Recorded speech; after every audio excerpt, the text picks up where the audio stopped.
song. Your presentation reminds us that education is where historical understanding begins. Teaching truthful history equips students not only with knowledge, but with empathy, critical thinking, and also the ability to recognize injustice. Our next speaker takes us one step further. Once people understand history, what comes next? How does education become public memory? And how do communities organize, build solidarity, and transform knowledge into lasting change? Erik Mar's work offers one answer through the story of San Francisco's Women's Column of Strength Memorial and the decades of organizing that made it possible. A quick introduction for Erik. Erik Mar is the former member of the San Francisco Board of Supervisors, where he helped lead the successful effort to establish the Women's Column of Strength Memorial in San Francisco in 2017. He previously served as commissioner and president of the San Francisco Board of Education and has been active in social justice movements for more than 35 years. He's also professor emeritus of Asian American Studies at San Francisco State University, where he taught public policy, government law, and social movements in the nation's first College of Ethnic Studies. His work has consistently brought together education, public policy, and community organizing to advance equity and historical justice. Today he will be sharing Breaking Silence, Lessons from the San Francisco Comfort Women's Memorial Struggle. Please join me in welcoming Erik Mar.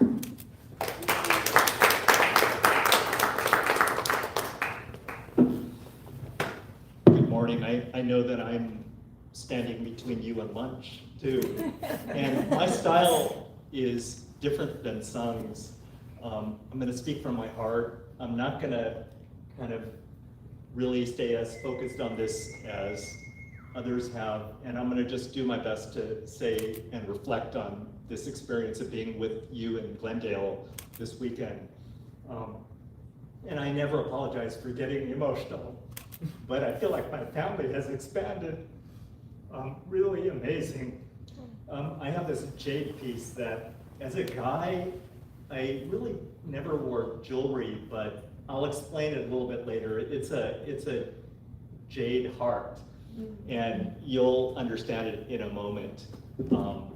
But I don't apologize for being emotional, because our work is extremely emotional, and I also use props.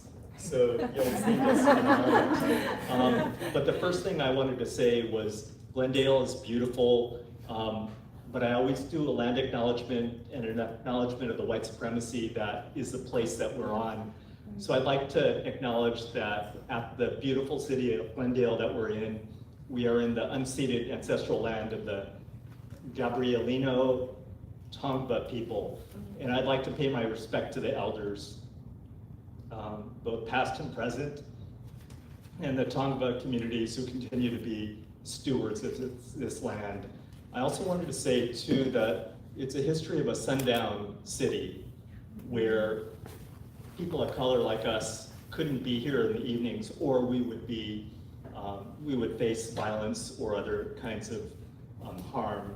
So I wanted to pay respect to the African Americans during the George Floyd protests that brought forward the resolution before the city council that apologized and acknowledged, and hopefully it's used in whether it's art and education and activism as we try to make a better world.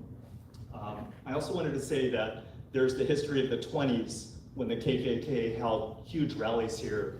There's the history of the 1960s where the US Nazi Party had its headquarters, but valiant Glendale people fought against that and fought against their lease and got rid of them. But I think it's an ongoing struggle. And Christine Hong, not on, Christine Hong mentioned the climate that we're in, whether we're here or in Asia or in Armenia, and it's a climate of white supremacy, of rising right-wing authoritarianism. And to use Gramsci's term, Antonio Gramsci of the Italian Communist Party, in prison, wrote, it's a war of maneuver that we are in and a counter-hegemonic struggle that artists, lawyers and academic scholars, and regular people building movements create a counter-hegemonic struggle. And it's this gathering of people, I think, is a part of that. And I'm thinking about it as I'm thinking about this heart from the Halmanis and others. But let me just start by saying that our memorial was the product of many of us working on it. And I know that from the Comfort Women Justice Coalition that I helped to found, and Sung was extremely active in the Education Committee and many parts of it, and now to the Education for Social Justice Foundation. And it just astounds me, your ability to create such scholarship and manuals, the education part of the work, the activism, and then the UN and bringing it to an international focus. It's just astounding to me, but it's just always an honor to be with Sung. Our memorial is one that's totally inspired by Glendale, I would say, because when we started it around 2013, we were totally aware of what was happening here, all the denialists and the ultranationalists building AstroTurf groups to come testify at city councils, but we were aware of it and analyzing the power dynamics and how people organize. So really we owe a debt of gratitude to Glendale and the people of Southern California as well. I wanted to say too that the sculptor Stephen White that did our memorial, we looked at a whole bunch of other proposals and his was chosen, but I just love the power that he creates. And in the Soul Memorial, I think the hands aren't as clasped, and then they're more on the ground level, but I like that the girls are Korean, Filipino, Chinese in traditional dress, and they're girls, not yet women, but it's real power. And then Halmani Kim kind of, where is Halmani Kim? Standing, looking at them. That's my hand. And we use it for current issues too, for International Women's Day, for Asian American Studies Conference doing a tour. But there's so many uses for education. Friends of mine tell me they just bring their friends from out of town to go see it and experience it. But that's Halmani Lee when she came, and when we dedicated it was September 22nd, 2017, with Congressman Mike Honda and many others there, and a tremendous international media circus as well. But our memorial is really used, I think, wisely. Lots of activity. Politicians love it too.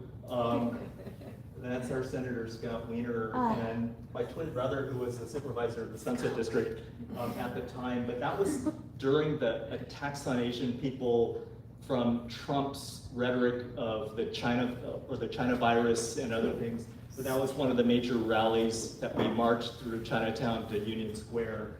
But it's used often by many of us for different reasons. And it's in St. Mary's Square, Chinatown. Dancers, I think it's Ellen Choi is the dancer, if I'm not mistaken, at the Asian American Studies Conference from about 10 years ago.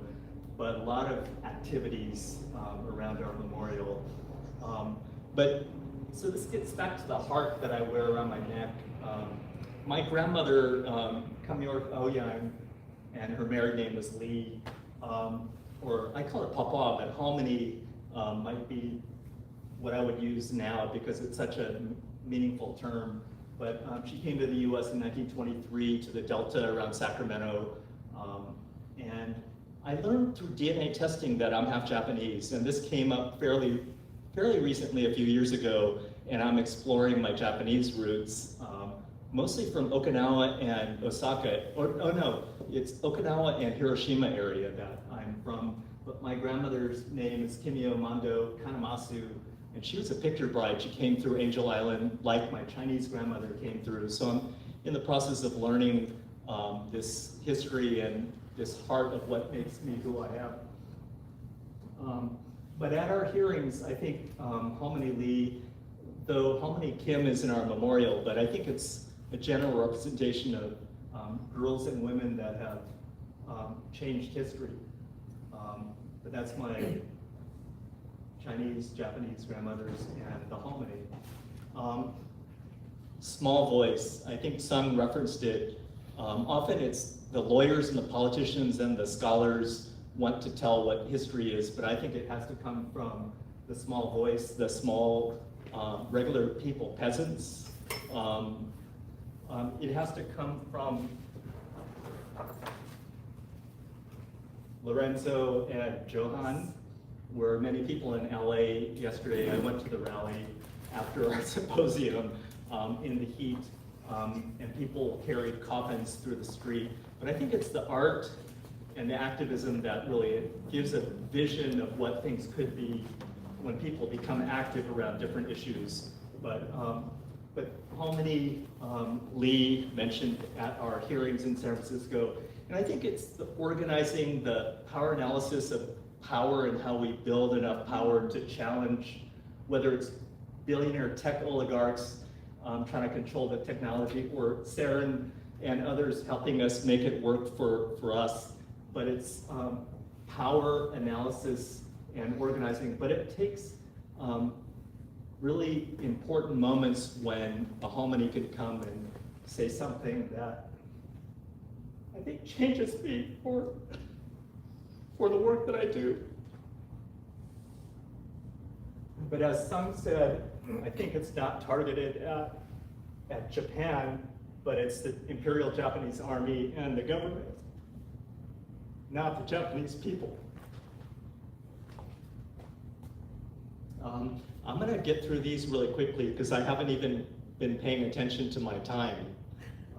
But we're inspired by Glendale. Lessons,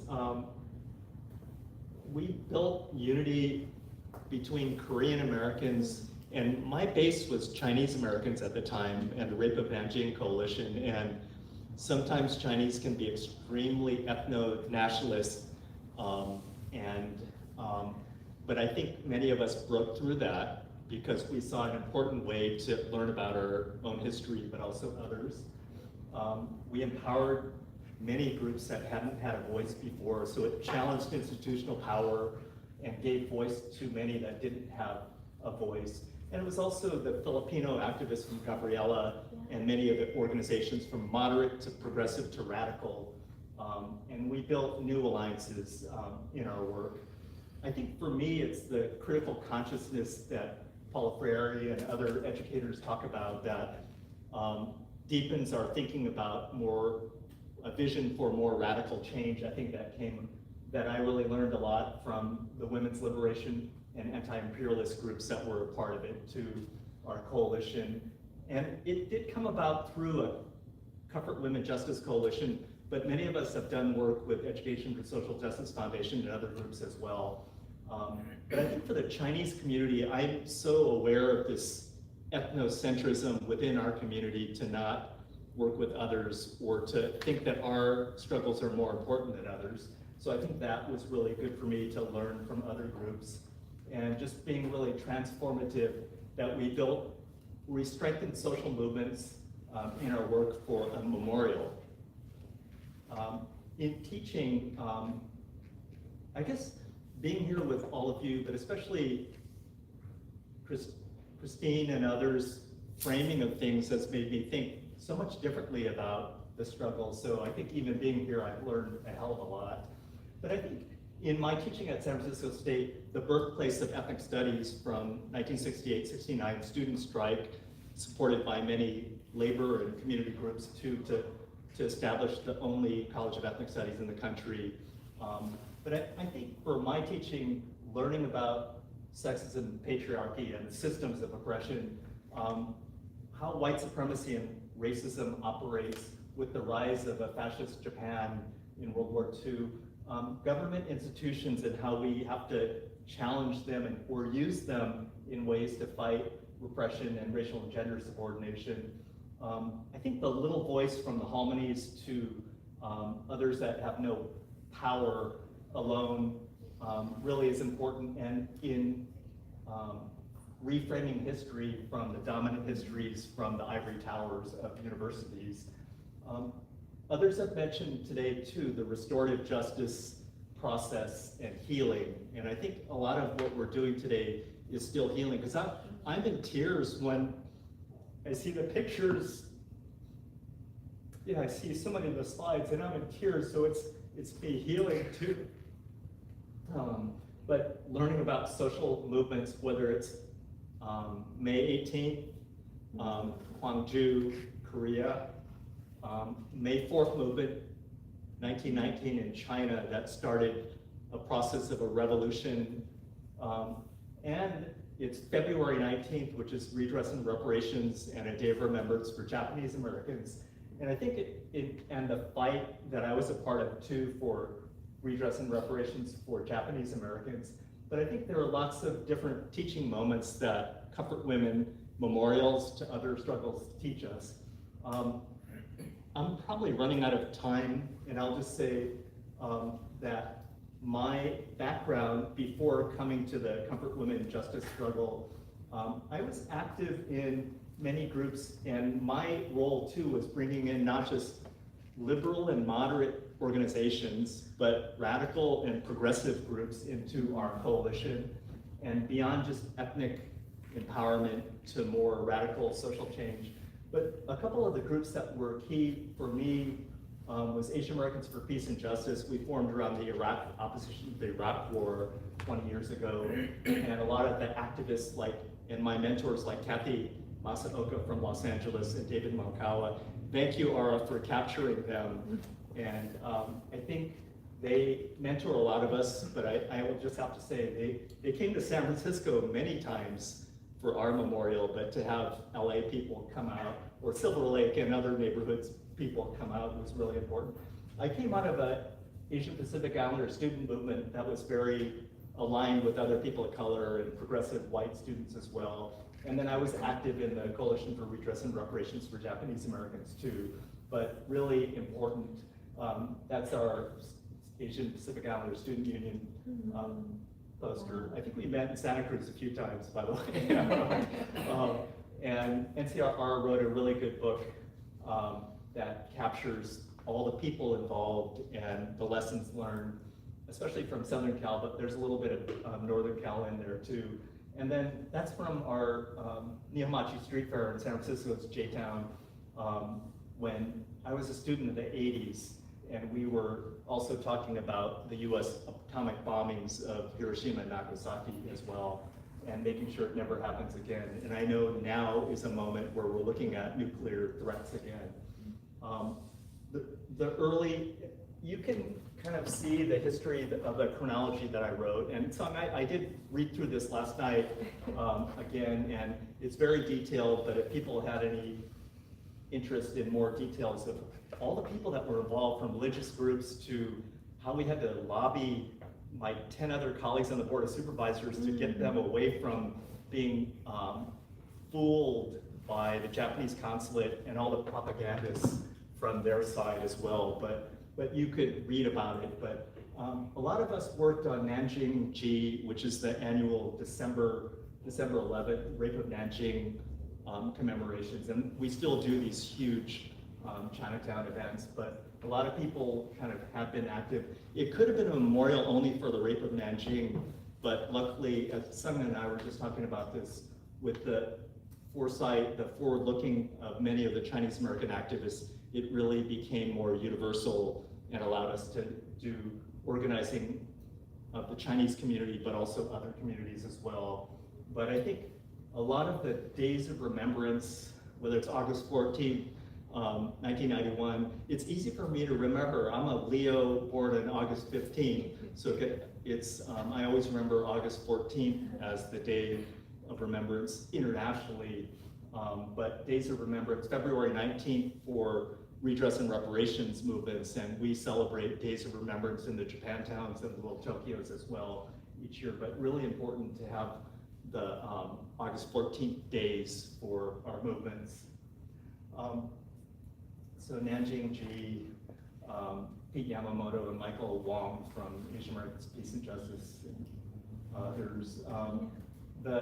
I say it's a Pan-Asian coalition because I think it's rare when we work together, and often people say Asian and Pacific Islanders are like crabs in a bucket, no one letting each other climb to the top. But I think in many ways we form new unities among groups. I think Japanese Americans were key, and one of our newspapers, the Nichibei Times, that's edited by Kenji Taguma, he played a huge role in advising. In addition to our judges, Singh and Tang, who led a lot of the Comfort Women Justice Coalition, there were many others, and about 150 organizations by the time we had passed our resolution. I like to say that City Hall in San Francisco, probably like LA, is full of contradictions and egos and lobbyists and others, but we had a lot of positive support from Japanese Americans, but also many were fooled and used by the Japanese consulate and their lobbyists. A lot of my staff and insiders in City Hall were a part of it. I called it a popular front or a united front in many ways because we needed it because there was so much opposition influencing the mayor and the board of supervisors. I'm trying to remember if Sung mentioned our colleague Grace Yu, who was a Korean American professor of Asian American Studies. She's now the dean of our College of Ethnic Studies, which is pretty awesome. But a lot of folks played a role in expanding our coalition. One particular group that I wanted to mention, Miho Kim Lee, who's a scholar, activist. Eclipse Rising, yeah. Yeah, but she does these decolonization tours in Asia, but she was pretty amazing bringing in different API feminists, and Eclipse Rising is Zainichi Koreans forced into Japan, but they played a huge role. And I would just say that that's really intersectional because they were in the middle of the empire, and a lot of their perspectives really helped us understand the world and our struggles so much more clearly as well. And that's Miho. And the late Pete Yamamoto, a poet of Japantown, and others like Harmony Kim, but a lot of their work I think is really critical. And scholars and the politicians inside City Hall often will not mention them, but to me they were central. Narrow nationalism or just the ethnocentrism of the Chinese community is something that I found really important to challenge. And Yuri Kochiyama, one of our Asian American movement, just loved people. I always think about Yuri as I'm thinking about the Harmonies and this heart on my neck. But she said if you learn about your own history, that's really important to learn about your own history, continually doing that. But it's only a first step to empathy and solidarity with others. And then I think as you learn about your own history, you'll be pulled to learn about other people's histories. Thank you. And finding the commonalities and resisting this divide and conquer that happens often in a political struggle. But I think a lot of the different groups kind of helped deal with that tendency to narrow nationalism is what I would call it. I guess I, as a guy, learned a lot about mansplaining, and let me think about it, what the other, so Rebecca Solnit, one of the authors in San Francisco, and others have talked about it, but how to be an ally and not to get caught in encountering the centering of the most oppressed or people that need to be centered. And another thing that Mike Wong from Veterans for Peace, who was part of our coalition, would always bring up is how much money was poured in by the Japanese government through their lobbyists and the Japanese consulate. And we were up against powerful interests, but I think through our memorial, inspired by Glendale and inspired by the 2011 Seoul Memorial, and then later Berlin's memorial and others too, but just the power that we're up against commonly or often was important. We learned a lot about internationalism, and I think this conference in transnational alliances is really critical. I won't talk about how the site was a site of struggle and how government bureaucracy from an arts commission to a rec and park commission, but each commission was a battle and we had to do a power analysis to figure it out. So I'm going to end by just saying that it's really important to keep an inside and outside as we're building social movements to advance memorials and our use. And the selection process involved many different groups, but in many ways the power of our organizing overcame the power of the Japanese consulate and others.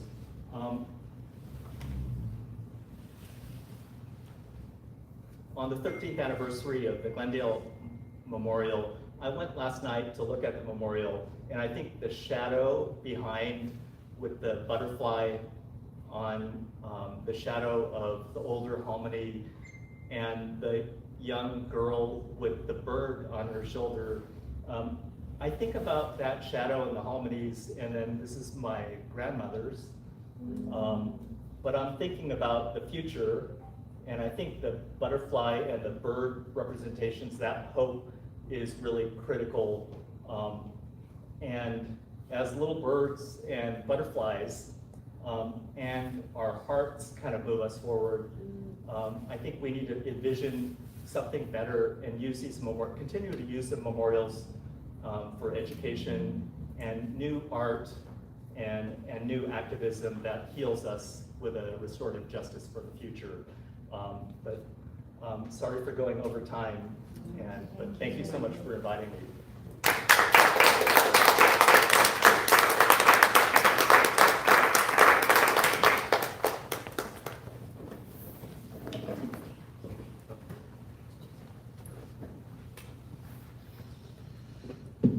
Thank you, Eric. Thank you both for sharing your experiences and insights. What I found especially powerful is how naturally both of your work complements one another. We've heard how education lays the foundation for historical understanding, and we've also seen how that understanding can grow into community action, public memory, and lasting solidarity. Together, your presentations remind us that preserving history isn't only about remembering the past, it's about shaping the kind of future we choose to build.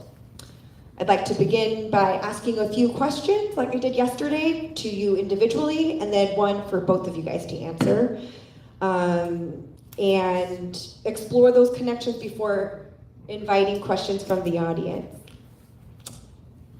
I'll start with Sung. Throughout your career, you've emphasized that teaching history is not simply about learning facts, but about shaping how students understand justice, empathy, and human dignity. What do you hope students carry with them long after they leave the classroom, especially if they read your textbooks? I think it would be really wonderful if all student, all child, can be reminded that everyone's value is equal and no one has the rights to discriminate or undervalue other people based on race, ethnicity, wealth, and religion and political orientations or whatnot. But yeah, no one has that right. Thank you. I think that's a nice bridge into Eric's presentation because it raises the question of what happens after education inspires people to act. Eric, your presentation really feels like the next chapter in that story. You showed how people from many different communities came together to transform historical understanding into public action. One phrase that stayed with me from your presentation is radical solidarity. You described coalition building across Korean, Chinese, Filipino, Japanese American, and women organizations. What allowed those communities to move beyond their own histories and build a shared movement for justice? I think we saw a political moment. So Glendale had succeeded, but then there's all the bogus claims of discrimination to just other, the lawsuit discussion from Mrs. Shagin, to others, we saw a moment, and I think, and I was going to be leaving office because we have 2-term limits. So many of us in our coalition felt that it was really important. But I think people saw that we could win. There's an opportunity. It wasn't just a pie in the sky, we want reparations now, where I know we were thinking that we had to build, from our power analysis, we were up against a lot, so we had to build a stronger alliance in order to win a memorial. But then that was just a first step in many ways for many of us. But I think it's that political moment, and that we convinced ourselves that we could win at our Board of Supervisors. Thank you. And a question for both the speakers. I'm still struck by how naturally your work connects. Your work focuses on educating people about history, among the many other things you do. Erik, your work shows what can happen when the education inspires communities to organize and advocate.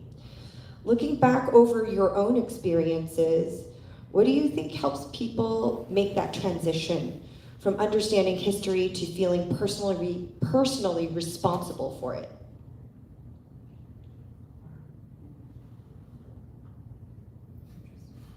Yeah, that's a good question.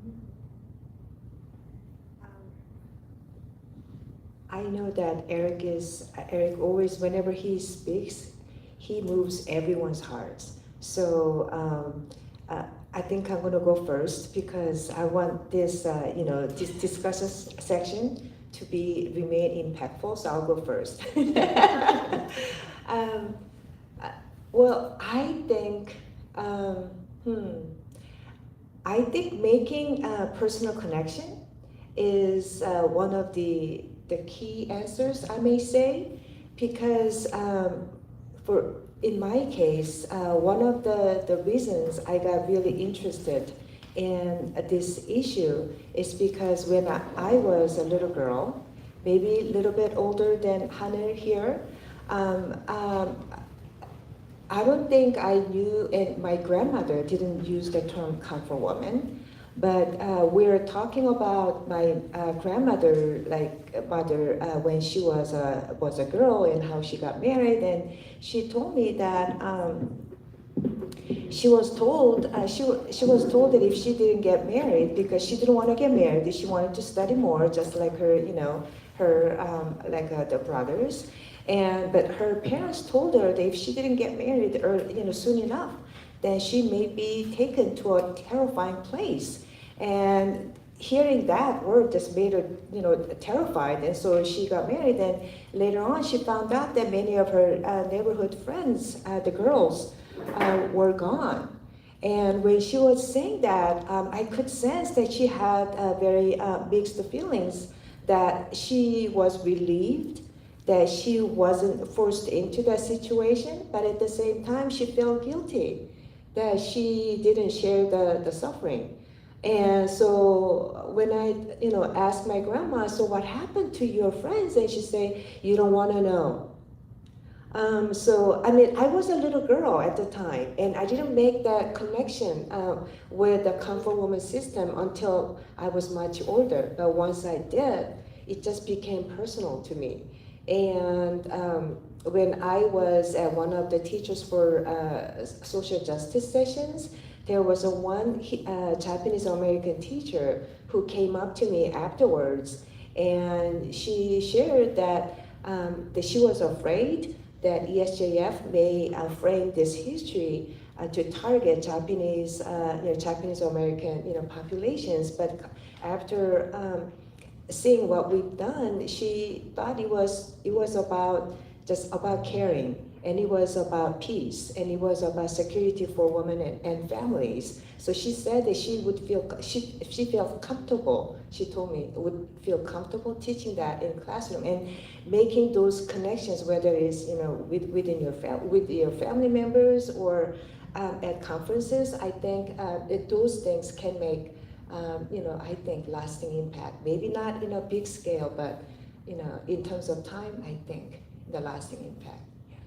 Yeah, I would totally agree that relationships or organizations like ESJF or Teachers for Social Justice Conference, it's the relationships of just people together sharing with empathy to each other. And I know right now that many billionaire tech oligarchs see empathy as the Antichrist, Peter Thiel to others. But I think it's embracing that empathy is what drives a better world in many ways, and we're up against that. But it's a political moment where we have Trump too as a president that's so clearly, oppression of women and laughing about it, to belittling nations from having basic dignity. When I saw the pictures that I think Christine showed of the kids and the mascots, I was thinking of Hind Rajab from Palestine, who was one of the children victims.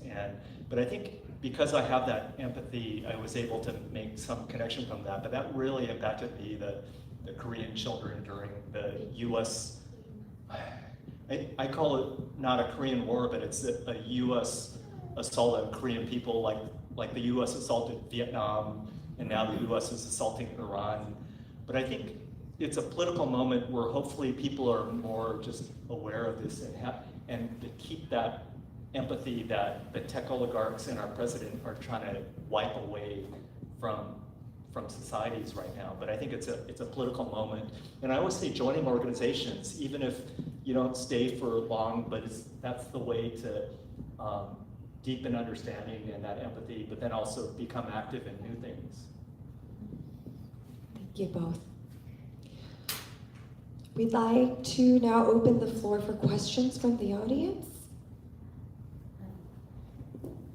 I was wondering, when the legislation, did it pass to teach in schools, 10th grade and on, and is it still happening? Yeah, once the resolution is passed, it's effective. But as you know, in the U.S. school system, especially in California, teachers have a lot of power deciding what to teach and how to teach. So the reason that I got our community together to ask the district to implement the resolution immediately was because to show the district that we are interested. Our parent body, our student body, and the community are all together, collectively interested. And that made an impact. I hope it's happening. But I think Helen knows, as a principal of Lilienthal, first dual immersion Korean program, but it's fascinating that you have so many other immersion programs here, but it takes leadership from the top principals and a school district and school board that is really not fooled by the Japanese consulate and the lobbyists, but it's leadership from Helen and others. And I'll just say that the leaders that come out of Lilienthal and some of the dual immersion programs are pretty amazing. They're bridge builders. They have so much amazing leadership that come out of a lot of the dual immersion schools, I think. Yeah, absolutely. The only thing I'll add to that is, in the admin hat that I'm going to put on, asking teachers to teach with fidelity, with whatever the teaching curriculum is. It is a challenge, and it continues to be a challenge. And I think for SFUSD, we're starting to see already before the school year starts that we have a new history curriculum that we're going to implement widely. And we're already hearing mumblings at one of our premier high schools that there are already groups of people that are lobbying against making sure that ethnic study stays in place, and I'm sure they're going to have a lot to say about the new history curriculum. I had a question. I think either one of you answer. I love the memorial in San Francisco. I haven't seen it personally, but I think we'll make a trip to see it specifically for that. But it's interesting that you didn't choose the peace statue that is all over the world, as well as in Glendale, but you went with a different design, different artist.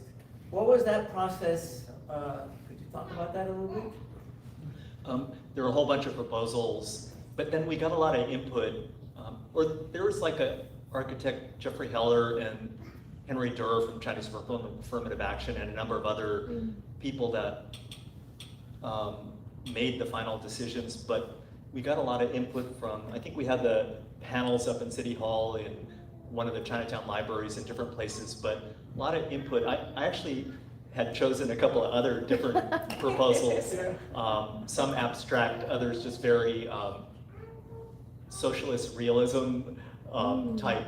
But I think this one was just so direct and in some ways emotional that I think it won out in the end. But it took a lot of community input from it. And different Korean and Chinese American and others raised $350,000, I think it was, for the memorial. So other cities and places probably don't have that luxury of the wealth and power of San Francisco to raise that kind of money too at times. But we have the luxury of being in San Francisco.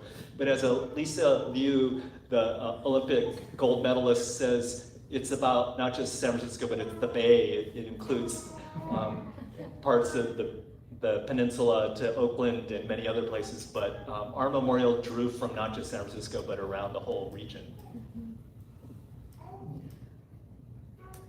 Yeah, I think it's interesting because the Peace Memorial that exists in many places with its open seat is in sort of invitation always in the present to current day solidarity. Like sit alongside me, you know, and Right. but there's something about that memorial in San Francisco which is intergenerational, which privileges the perspective of the survivor. And there's something, you know, like Edward Said wrote about Zionism from the standpoint of its victims, and there was an artist, a Japanese feminist artist named Shimada Yoshiko, who did a series of diptychs that had, it's such an interesting thing, where it actually had images of survivors, their eyes, looking at propaganda from the 30s and 40s, Japanese imperial propaganda. And Japanese feminists were colluding in this, where it was like, reproduce sons for the empire. And so it's like the eyes of aging survivors looking at the Japanese propaganda and demolishing it, actually, implicitly. But here, it's not toward the Japanese propaganda, it's actually toward a kind of, there's something about this that I think inspires a life to the movement. So I really actually love the eventual choice. And I just wanted to say to both of you, you've been so steady and so dedicated and so steadfast. And through that, look at what has emerged. And, you know, being an ethnic studies teacher, Eric, there's something about what we do, which is we study the struggle. We study struggles in order to inform our own right now. So like you gave us a kind of movement overview. And I wanted to ask you about something because, you know, Scott Wiener was in one of the images, and Scott Wiener, you know, I could see that this struggle for justice for the survivors of Japanese military sexual slavery, it invites opportunistic relationships in the form of photo ops, in the form of, you know, what have you. And so people have an accumulationist relationship to it, like what can I get from this? And so there are people like that, like Scott Wiener is, I think that. So Christine, Yeah. can I just say, Yeah. it's extremely troubling that he's up there at the memorial because he was one of the 11 supervisors that was trying to water down with the language proposed by the Japanese consulate, and yet he's up there getting the photo op. Getting the photo op, and you know, also he's part of the Legislative Jewish Caucus. He's done what he could to gut ethnic studies. He's been behind at UCSF colluded in the firing of people, for wearing watermelon badges, any sort of symbol of solidarity with Palestine. But you also mentioned ethno-nationalism, this sort of divide and conquering, and Koreans too sometimes have an ethno-nationalist relationship to this. That's definitely the case. And even Park Geun-hye at one point prior to the 2015 agreement was sort of championing herself as a sort of advocate for the survivors. And so people have a politically opportunistic relationship to this. But you mentioned something very painful, and it was Janice Mercatani. And someone who, I don't know that she was fooled. What she actually stated to people privately was that Glide Church was getting money from the Japanese consulate. I don't know that that's fooled. It's something. Yeah, Janice Mercatani, I think she was our second poet laureate of San Francisco and inspiring the Asian American movement with a lot of her messaging is breaking silence. I was using a lot of the terminology from her poetry during our legislation. In some ways, ironically, using her as an example of what we were doing was giving a voice and breaking silence after 50 years. And Janice and I would talk, and she kept claiming that they would see discrimination against Japanese Americans, and they kept pointing to Glendale too, which is total bullshit that David Mokawa and Kathy Masaoka and others would tell us, and we would consult with the Glendale people. But I did talk with Janice, and then there were a couple of other, I call them gatekeepers. They think they want to decide for everybody else in the community. But Janice is so respected and revered. But I remember I read that Breaking Silence poem kind of in her face during our deliberations. But she and I were supposed to go to the memorial after it was established to just talk more, but she passed away, unfortunately. And one of my friends, Jenny Lim, who's our current poet laureate, the first Chinese American, she just sent me we're doing another Cranes for Janice Mercatani thing, but I'm glad that you bring that up. It brings up the contradictions of Japanese Americans lobbied by the ultra-nationalist forces to try to, and wooing them with money, like our Osaka sister city was a major group where there were a lot of corporate people in it, but they were a huge part of trying to block us at every step, from the Arts Commission to other things. And Janice was a key part of that. I don't know if she ever changed her mind, but I sure worked on her and a number of the other gatekeepers, because I wasn't going to give up on a lot of them are my friends in J-Town. I wasn't going to give up on them or let them get away with bullshit that they kept saying too.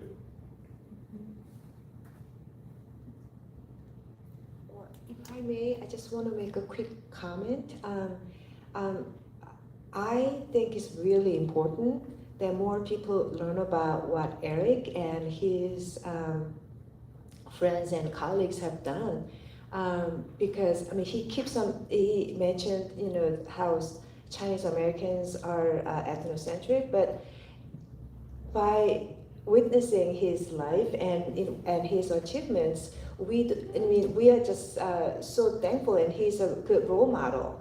And I just hope that more people learn from works of people like him, Erik, and other people who have a focus on transnational solidarity. And that is really inspiring, and I was moved by that.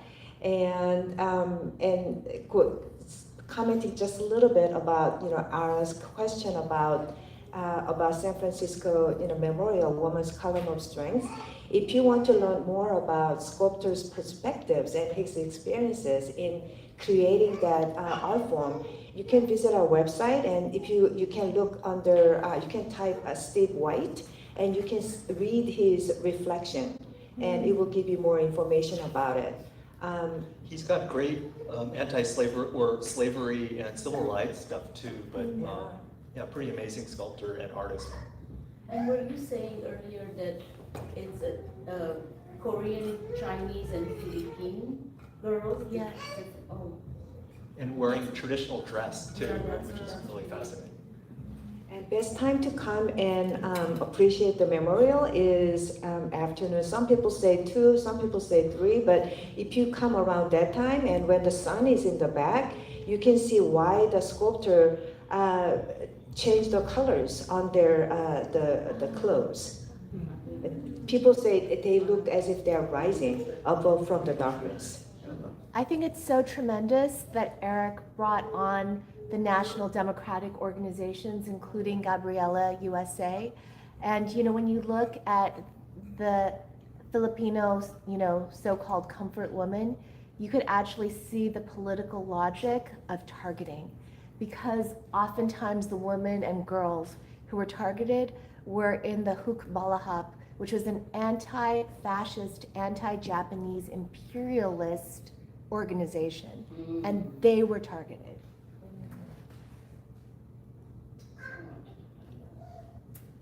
I just wanted to say thank you to both presenters, and I just wanted to share my personal experience about the history and today's topic from my personal experiences. 20 years ago, I used to work at the Independence Hall of Korea. Oh, really? And some of you are familiar with the place, some of you are not.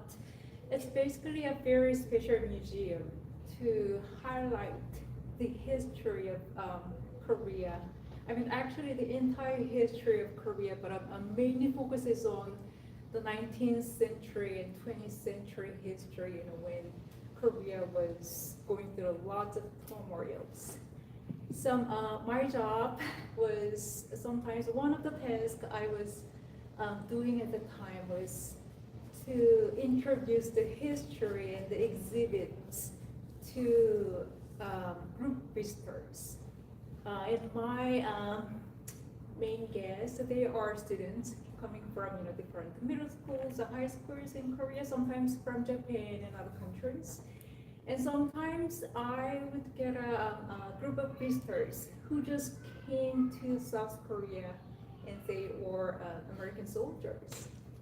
So one of the tasks they were supposed to do was to learn about the history of Korea, to understand the place, especially recent history of Korea and things like that. And I introduced them, different parts of the history of Korea. And when I was struck the most when I was explaining the history of Korea was how to make connections between the history, especially the Japanese imperialist history, that remained a huge impact on Korean history, and the evidence you just saw, Japanese, the sector, slavery, women, those kind of things. So, but I was always struggling out at the moment how to make a connections between this kind of history and those who are in front of me and who just came to the South Korea and learn about the history of everything. And comfort the women and the entire history was 20 years ago at that time. To me that was kind of a narrow nationalism. If I borrow the term from your presentation, Eric, it was the topic between Korea and Japan. To me, to my interpretation, it was a topic between South Korea and Japan, and kind of political topic because the comfort women topic was treated in a different way depending on the political climate in Korea. So I didn't make comprehensive connections at that time between the history and those who just got to Korea from the United States. And as I was hearing Song and Eric's presentations today, I think I kind of found some answers that I didn't have at that time. And it's not just a topic between two countries. It's not just about topic that's has been affected by political climate in Korea. It's more about the topic, we need to highlight as comprehensive topic, that highlights equity and social justice and women's rights and everything. So I really appreciate, the presentation and information and the efforts you have made over the past decades. So really thank you. Can I just say that the Reflect Space and the Glendale Library work that Monica and Ara are doing to, in a lot of ways, bridge a lot of the different, artists have the way of envisioning what things should be, but it's also finding those unities and those places to bridge. But I just love the Chicano art that's in the Glendale Library too, the more modern abstract, but I think artists have that key role of allowing us to see a better future and to find those kind of commonalities, I think. I think with that, this will conclude session 1 of day 2. We will resume after a 1-hour lunch break, so we will return at 2 o'clock. Thank you.